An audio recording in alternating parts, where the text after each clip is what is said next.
Some quick GeoGebra thing.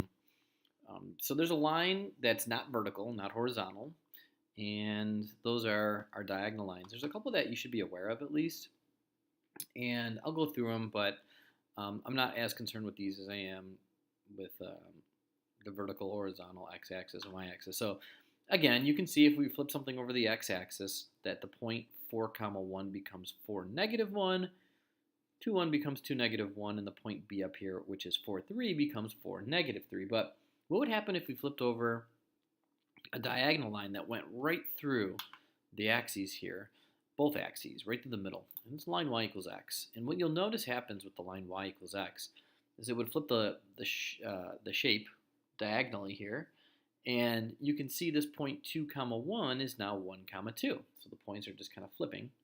And the point 4 1 becomes the point 1 comma 4 for C prime. And then B prime, which is 4 3, becomes the point 3 4. So this diagonal line, which I know you're seeing on the back side, so maybe you got to the back and said, wait a minute, I don't really know how to do the question number 11, but question 11 right here, if I were to put in a diagonal line, let me get one here for you, right through, hold on, I'll slide it down in a second. All right, there it goes. Right through diagonally here, it's a little off. Try that, and that, there we go. You can see that this diagonal line, when reflected over, these points move over here. So this is the line y equals, let me make this a little bit bigger. This is the line y equals x. If you're not getting that, that's okay. I wouldn't worry too much. But this is the line y equals x.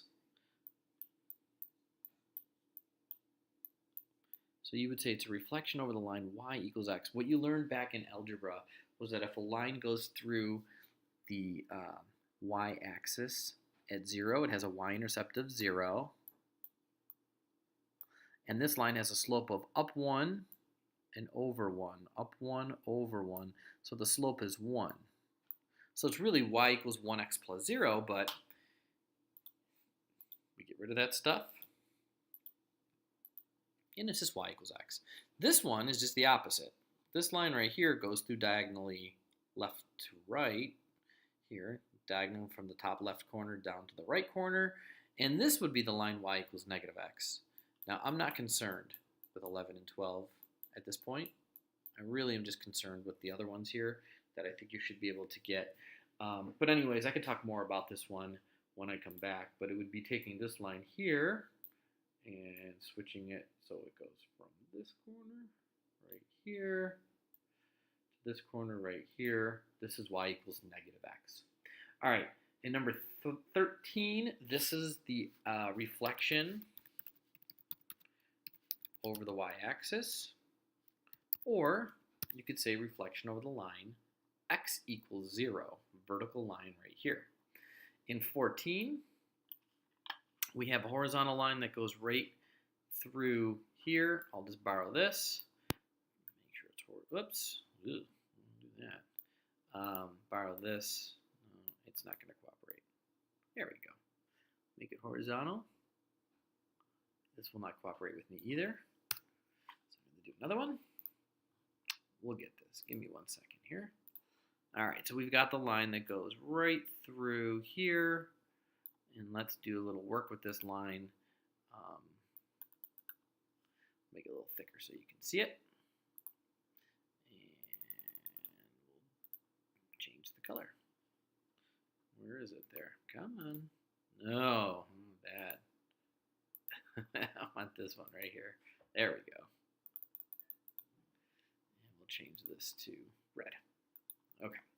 So that line right there is y equals negative 2. So I'm just going to put reflection over y equals negative 2. 15, we'll have this vertical line here. See if I can get it to go vertical. Sometimes it doesn't let me do it, so I'm going to have to put that one back and insert another line here. And we'll go right through here. Vertical. No, that didn't work out too good. I know, guys. You're probably like, dude, we got this one. What are you doing, Mr. Salazzo, right? All right, so we can move this line over. Jazz it up a little bit. Change it to red. And this line here goes through x equals -1, 2, 3. X equals -3. So we have reflection over x equals -3. Finally, with 16, this is our y equals -x again, or sorry, y equals +x, the diagonal line that goes right through the middle of the graph. So reflection over y equals x. All right, close this up.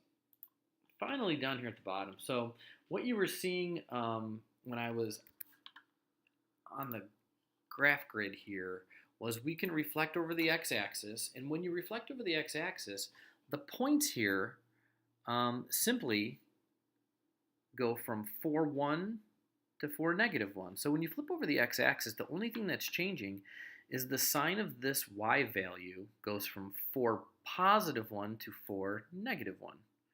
And the same thing goes with a and a prime. This is 2, +1, and now it's 2, -1. So when you flip over the x-axis, you change the sign of the y value. So if I go back here to the worksheet, you could see a reflection over the x-axis is simply to change the sign of the y value. So when we go over here, and we are looking at reflection over the x-axis, we have b, which is -1, -5. This one is going to become b prime, which is -1, +5. Okay, so really, all you have to know for the rule for reflection over the x-axis is you change the sign of the y value. When you reflect over the y-axis, you can see that it's just the opposite. You're going to change the sign of the x value. So this point here would become k prime. All right, this is a reflection over the y-axis now. In k prime, you're going to change the sign of the x value, so this is going to become +9, -2. What you can do is work on the rest of these, b through d, in both these two sections. And when we reflect over the line y equals -x, sorry, y equals +x, I keep saying that, you can see here all that happens with the point is 2, 1 becomes 1, 2. Point B, which is 4, 3, becomes 3, 4. And point C, which is 4, 1, becomes 1, 4. So the numbers are just switching. X and Y just simply switch. So if I go back to our worksheet here, go back to the rule, notice that a reflection over the line y equals x just changes x and y. They just switch their order. Very easy to do. So what you would see on a question like this one is n becomes n prime, which is +4, -2, because the numbers just switch. And that is how you do your rule for reflection over y equals x. I'll get a little bit more into this in the next lesson, maybe some practice for you tomorrow because I'm not going to be here, but hopefully I'll be back by Wednesday and I can go over this stuff with you. Thank you for being patient, and I hope the stuff makes sense. If you have some questions, I know you could always, ask Miss Foley. She's across the hall. You could walk over and just give her a quick hello and say, that you're confused, and I'm sure she would be happy to help you out. But really not that difficult. And if you want to go through these answers, make sure you're just following the rules that you see right here, and you should be okay. All right, guys, thanks again, and hopefully I will see you soon.